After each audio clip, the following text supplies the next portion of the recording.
Още след участието си в Big Brother, Десислава обеща на феновете, че няма да се ограничава единствено до фолк звученето. Няколко години по-късно, певицата вече се казва Дес и изненадва с поп парчето на английски I Like.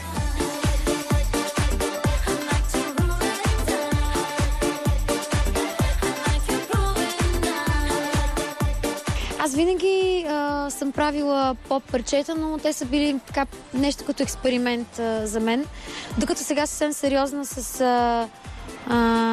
хората, с които съм се взела да работя, съвсем сериозно имаме проекти, които обхващат, може би, поне до края на годината, знаем какво ще се случи, какво ще правиме. Нестандартната визия се дължи на румънски екип, с който сексапилната блондинка работи. Клипът е заснет в България. За снимките поканих Мариан Кюрпанов, който така от много време имах идея да се снима в мой клип. Дори бих казала, че това беше една моя малка мечта.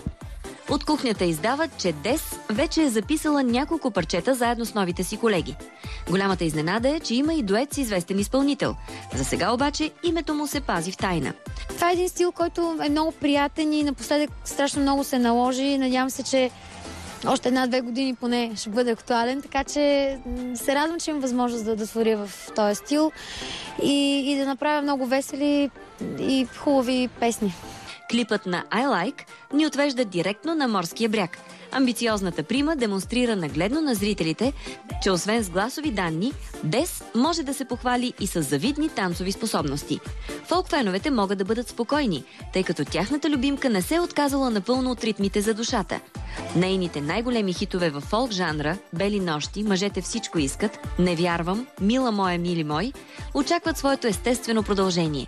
Ако гледайки морското видео вече ви се ходи на плаж, значи I Like си е изпълнил предназначението. Деси е типичният пример, че фолкът и попа съвсем спокойно могат да се съчетават.